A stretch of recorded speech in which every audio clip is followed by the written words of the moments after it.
Hello guys and veg আপোনালোকে কেশলেছ transaction কৰে নেকি? UPI হওক পেটিএম হওক মানে আপুনি আপোনাৰ পৰা হাতত পইচা নাথাকিলে আপুনি মোবাইলত বা পেটিএমৰ স্কেনাৰত স্কেন কৰি দিয়ে বা কেতিয়াবা কি হয় ফোন নাম্বাৰটো দি পেটিএমত ফোন নাম্বাৰটো দি আপুনি পইচা ট্ৰানজেকশ্যন কৰিব পাৰে বা আপোনাৰ গুগল একাউণ্টৰ পৰা হ'লেও একাউণ্ট নাম্বাৰ লৈ তাৰপিছত IFSC কোড লৈ আপুনি পইচাটো ট্ৰানজেকশ্যন কৰি দিয়ে। কিন্তু তেতিয়া কি হ'ব যেতিয়া আপুনি এটা নাম্বাৰ ভুলকৈ মাৰিলে একাউণ্ট নাম্বাৰ সেই পইচাটো সোমাই গ'ল বেলেগত, তেতিয়া আপোনালোকে কি কৰিব? ভিডিঅ'টো শেষলৈকে চালে আপোনালোকে গম পাব। আৰু প্ৰথম কথা, যদি নতুনকৈ আহিছে আপোনালোকে চেনেলটো ছাবস্ক্ৰাইব কৰি লওক। ছাবস্ক্ৰাইব কৰাৰ পিছত বেল আইকনটো দবাই অল অপশ্যনত টিপি তেতিয়া মানে আপোনাৰ নটিফিকেশ্যনবিলাক পাই থাকে আৰু আপুনি দিলেলৈকে চাব পাৰিব আৰু বুজা নাই তেনেকুৱা নিচিনা কথা। তে বলক আমি ফেক্টকেইটা আৰম্ভ কৰোঁ। এতিয়া প্ৰথম ফেক্ট হ'ল যে আমি UPI ব্যৱহাৰ কৰি বা গুগল পে' পেটিএম ব্যৱহাৰ কৰি পইচা ট্ৰানজেকশ্যন কৰোঁ, কিন্তু কেতিয়াবা ভুল হয়। মানুহৰ ভুল হ'বই, মানুহ মাত্ৰেই ভুল বুলি কয়, হয় ভুল হৈ যায়। এতিয়া আপোনাৰ একাউণ্ট নম্বৰটো মাৰিলে কিন্তু লাষ্টৰ এটা ডিজিট বেলেগ মাৰিলে, বেলেগ মৰাৰ ফলত পইচাটো সোমাই গ'ল বেলেগত। তেতিয়া আপোনালোকে এনেকুৱা কি ব্যৱস্থা হাতত ল'ব যে আপুনি সেই পইচাটো আপুনি নিজে আকৌ ঘূৰাই পায়? প্ৰথম কথা, আপুনি যোনটো বেংকৰ পৰা পইচা দিছে সেই বেংকত গৈ মেনেজাৰৰ ওচৰত গৈ পেলাই এটা এপ্লিকেশ্যন দিব যে মোৰ ৰং ট্ৰানজেকশ্যন এটা হৈছে, আপোনালোকে এইটো চাই পেলাই মোৰ পইচাটো ঘূৰাই দিয়ক। তাৰপিছত যদি বেংকে কৰিব নোৱাৰে তেনেহ'লে এটা ফোন নম্বৰ দিছোঁ, এই ফোন নম্বৰটো আপোনালোকে স্ক্ৰীনশ্বট মাৰে বা ভিডিঅ'টো স্ক্ৰীন ৰেকৰ্ড কৰি থয়। কেনেকৈ কি কৰে নাজানো, মুঠতে আপোনালোকে এইটো নাম্বাৰ ছেভ কৰি ৰাখক, ক'ৰবাত হাত নহ'লে কাগজেদি লিখিও ৰাখক। এই ভিডিঅ'টোত চাই এই নাম্বাৰটোত আপোনালোকে কমপ্লেইন দিব পাৰে ফোন কৰি পেলাই। আৰু যদি এই ভিডিঅ'টোৰ পৰা আপোনালোকে কিবা ভেলু পায় তেনেহ'লে নিশ্চয় আপোনালোকে এইটো আত্মীয়ৰ লগত বা লগৰ লগত শ্বেয়াৰ কৰিব পাৰে, কাৰণ এইটো বহুত ইম্পৰ্টেণ্ট। RBI কয় যে যিমানকৈ আপুনি ট্ৰানজেকশ্যন কৰে বহুত সাৱধানে কৰিব, নাম্বাৰবিলাক চাই কৰিব, কোনো ভুল হ'ব নালাগে। RBI এইটো নিৰ্দেশনা দিছে, কিন্তু আমাৰ মানুহৰ মাজত কেতিয়াবা ভুল হৈ যাব পাৰে। হৈ গ'লে কি কৰিব? তাৰ অল্টাৰনেটিভ কি আছে? সেই অল্টাৰনেটিভ বিচাৰি আপুনি এই নাম্বাৰটোত কল কৰিব পাৰে। আৰু ফাৰ্ষ্ট থিং ক'লোৱেই, প্ৰথম 3 দিনৰ ভিতৰত আপুনি বেংকৰ মেনেজাৰত গৈ পেলাই এটা ৰং ট্ৰানজেকশ্যন হৈছে বুলি এটা এপ্লিকেশ্যন দিয়ক। এপ্লিকেশ্যন দিয়াৰ লগে লগে বহুত চান্স আছে যে আপোনাৰ পইচাটো আপুনি ৰিটাৰ্ণ পাই যোৱাৰ। আৰু এটা আছে, যদি তাতো নহয় তেনেহ'লে আপুনি এইটো ৱেবছাইট আছে, এই ৱেবছাইট লিখা আছে, এই ৱেবছাইটটোত আপুনি গৈ পেলাই কমপ্লেইন ৰেজিষ্টাৰ কৰিব পাৰে। আৰু সেই কমপ্লেইন ৰেজিষ্টাৰ কৰাৰ পিছত আপুনি নিশ্চয় আপোনাৰ নিজৰ সেই হেৰাই যোৱা টকাটো আপোনালোকে ঘূৰাই পাব। এতিয়া আমাৰ ভাৰতত কিমানে স্কেম কৰি আছে, স্কেম কৰি পলাই গুচি যায়। যেনেকৈ ধৰক নীৰৱ মোদী, বিজয় মালিয়া, এইবোৰ মানুহে আমাৰ বেংকৰ পৰা টকা লোন লৈ পেলাই লোন নামাৰাকৈ তেওঁলোক বাহিৰত গুচি যায়, কাৰণ লোন মাৰিবলৈকে সিহঁতৰ একো নাথাকেই। ভাৰতত যিমান সম্পত্তি আছে সিহঁতৰ সম্পত্তিখিনি বেচিলেও সেই লোনতকৈ বহুত কম পৰিমাণে হয়। বিজয় মালিয়াৰ ফ্লাইট গ'ল, ডাঙৰ ডাঙৰ প্ৰপাৰ্টি আছিল, প্ৰপাৰ্টি বেচা গ'ল, প্ৰপাৰ্টি সেই বেছি ফ্লাইট বেছিও সেই টকাটো বেংকে ৰিকভাৰ কৰিব পৰা নাই। ধৰক 500 কৰোৰ টকা লৈছে, এতিয়া সিহঁতে গোটেইখিনি বেছি কৰি পাইছেহে 200 কৰোৰ টকা, বাকী 300 কৰোৰ টকাটো লোকচানেই হৈ আছে। সেইসকল যে স্কেম কৰি লণ্ডন গুচি যায়, লণ্ডন যোৱাৰ কাৰণটো কি? ভালকৈ শুনক।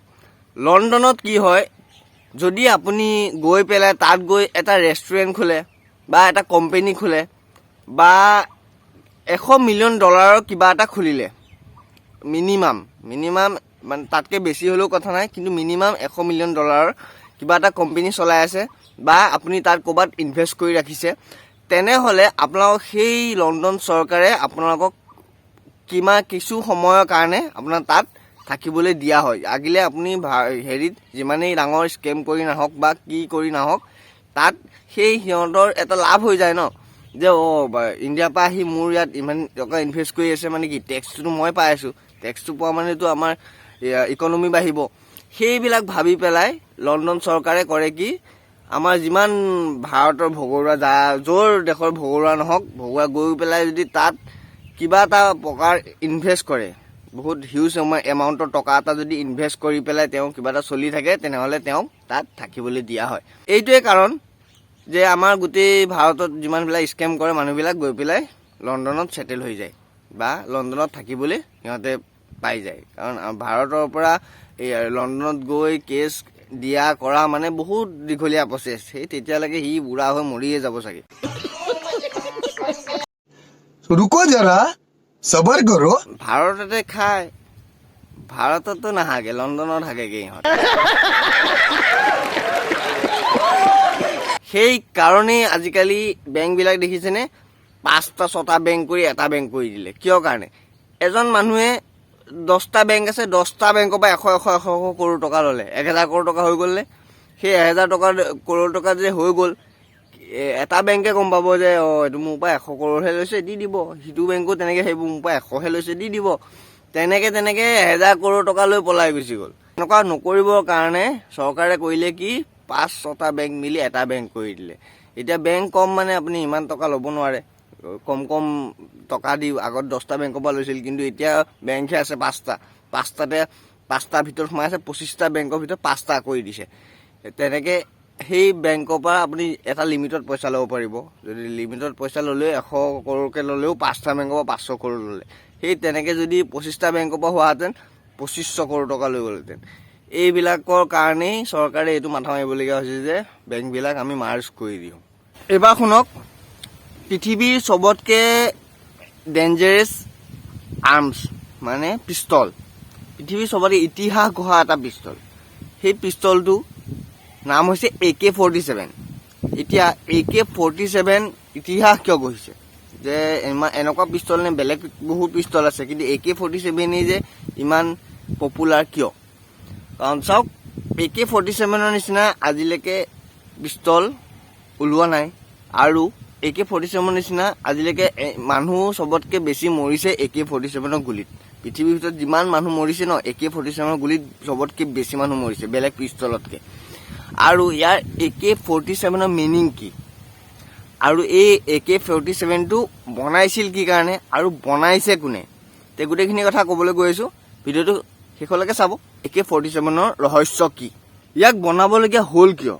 চাওক, ছ'ভিয়েট সংঘে যেতিয়া জাৰ্মানীৰ লগত চাইবেৰিয়াত যুদ্ধ কৰি আছিল, সেইটো সময়ত বহুত ঠাণ্ডা, সেইখিনি জেগাত বৰফ পৰি থাকে, বহুত ঠাণ্ডা। যোনবিলাক সেই সময়ত পিষ্টল আছিল, সেইবিলাক পিষ্টল সেই ঠাণ্ডাত জাম হৈ গৈছিলে, মানে জমি যায়। জমি যোৱাৰ কাৰণে সেই জাম খুলি গুলি মাৰালে তেওঁলোককে আধা মৰা কৰি থৈ গুচি যায়। তাৰ কাৰণে মিখাইল কেলাছনিকভ মানে যোনজন বনাইছে, মিখাইল কেলাছনিকভে পিষ্টল তৈয়াৰ কৰিব বিচাৰিলে। কি পিষ্টল? যে সেই পিষ্টলটো যাতে যিমান ঠাণ্ডাতে নহওক জমি নাযায়, গোট বান্ধি যায়, ভিতৰত বৰফবিলাকে আহি পেলাই গোট বান্ধি পেলাই পিষ্টলটো নচলা হৈ যায়। তেনেকুৱা নহ'বৰ কাৰণে এটা পিষ্টল বনালে মিখাইল কেলাছনিকভ। মিখাইল কেলাছনিকভ। তেওঁ সেই পিষ্টলটো বনোৱাৰ পিছত ছ'ভিয়েট সংঘে 1947 চনত সেই পিষ্টলটো ইউজ কৰিবলৈ, বুজি পাইছে? সেই পিষ্টলটো 1947 চনত ইউজ কৰিব লোৱাৰ কাৰণে সেই 47টো ৰাখে।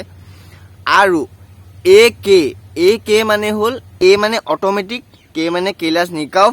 আৰু 1947 চনত সেই পিষ্টলটো একচেপ্ট কৰিছিলে যে এইটো পিষ্টল আমি ইউজ কৰিব পাৰিম বুলি। সেইকাৰণে ইয়াৰ নাম দিয়া হৈ গ'ল AK47। আৰু এনেকুৱা পিষ্টল এটা বনালে পৃথিৱীৰ ভিতৰত ইতিহাস গঢ়া পিষ্টল।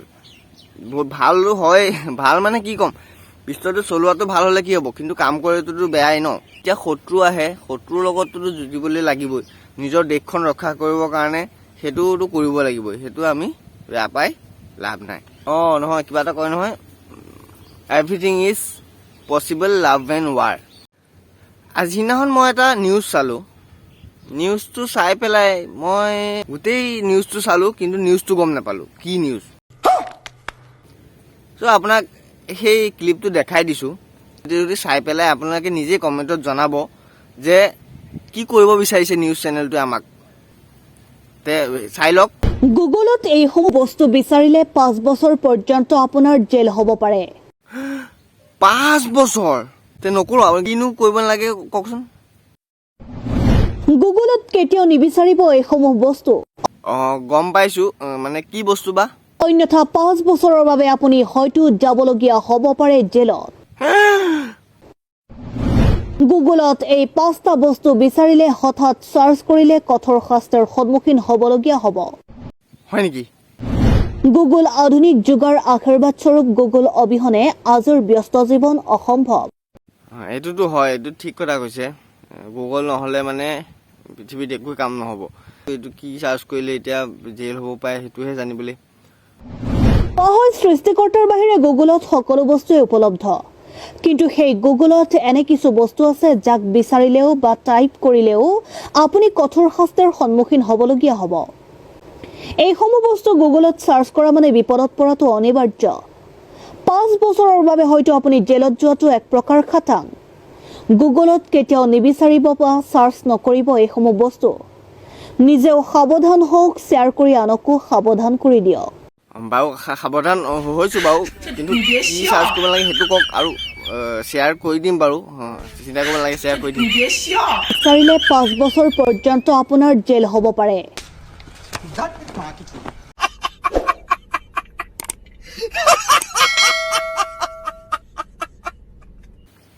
কি আপোনালোকে দেখুৱাবলৈ বিচাৰিছিলে কি? গৰুৱে ঘাঁহ কিয় খায়?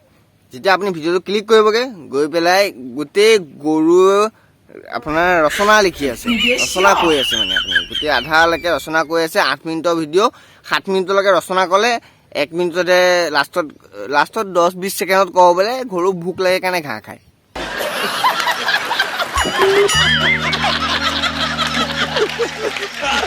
এনেকুৱাই নিউজ চেনেলবিলাকে এনেকুৱাই কৰিব বিচাৰে যে আমাৰ ভিডিঅ'টো যিমান পায় যিমান দীঘলীয়া হওক মানে মানুহৰ মাজত ছাছপেন্স এটা ৰাখি থয় যে মানুহটো ভিডিঅ'টো ইমানখিনিলৈকে চাবই লাগিব, তাৰ পিছতহে গম পাব যে তেওঁ কি বিচাৰি পেলাই ভিডিঅ'টো চাবলৈ আহিছিলে। এনেকেই ঘূৰাই যেতিয়া দীঘলীয়া হ'ব, ডিউৰেশ্যনটো বেছি হ'ব, সিমান আপোনাৰ টকাৰ পৰিমাণ বেছি হ'ব। ইমান সময় নষ্টটো কিয় কৰালি? প্ৰথমতে কৈ দিয়াহেঁতেন নহয়, কৈ দিয়াহেঁতেন কি 2 মিনিটত যদি কথাটো শেষ হৈ যায় কি লাভ আছে?